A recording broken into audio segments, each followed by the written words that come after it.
Okay, so ginulat na to ang ahos or garlic, guys, ito siya.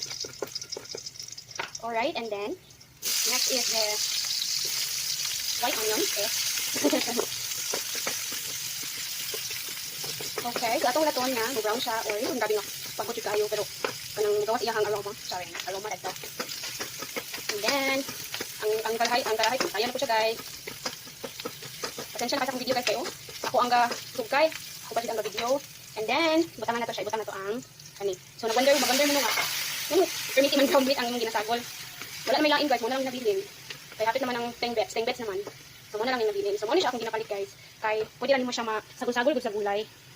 Whereas, kung barato mo siya, so mapalit lang mo siya, pwede na ka magpalit og bali 100 or 150. Daghan na, so pwede mo siya gagmay-gagmayon. Aron, makatilaw pagka karne sa ingani lang. Baratuhon na siya atong baratuhon nga ground meat sa Gmall. Kay sa mapalit mo ko nakatry ko sa una mapalit ko karning baboy din siya.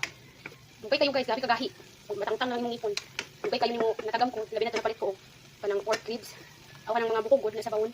Nakurot na lang ang butane. Wala pa diyan ko nalata. Pero lami jud ginuon ang sabaw. Balik ano. So, muna na siya. And then wala ko nagiso ang kamatis. Pero ato siya pa igisa. Okay na. So, nganong basin nagawan mo. Sige pagputang og kamatis para asa man na.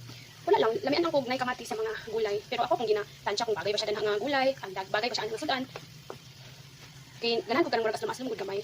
Pero magluto dito batong taman din ako og kamatis.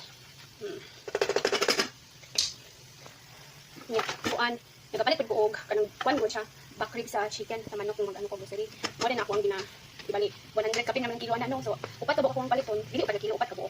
And then ako din na siyang padukaon, so kana siya, amo na siya matibukon.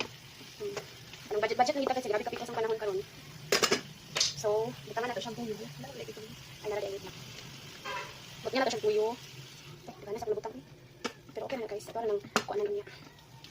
Simple na jud kay basic ka kayo. Kabalo ko nga kalo ko money. Pero wala lang, video lang ko para na ko i-content. Yay. Okay. So, ang iyang ano ani kay iyang pamaagi sa pagluto is mura po siya og katong akong giluto nga upo. So, tapos butangan na to siya og black pepper. So, kada gani ko diri, guys, no? Dili sa tagong. Ganahan di ko magbutang og kuan black pepper. Ganahan ko. Makadugang sa lami tapos nay halang-halang gamay. And then, kung ako magluto, guys, hindi ko gusto nga kulang ang kuan ingredients. Gusto na ako nga kuan. Kanawa ko nga ikog no chips. Kanina ko chicken. Saan mo ito kung kuan? Mga pork cubes. Okay. Paso na lang. And then, wala na. Nahulot na itong butane, guys. Ilisan na ito. Okay. So, ibutangan na ito siya og pork cubes. And then, ito siyang kayo-kayo.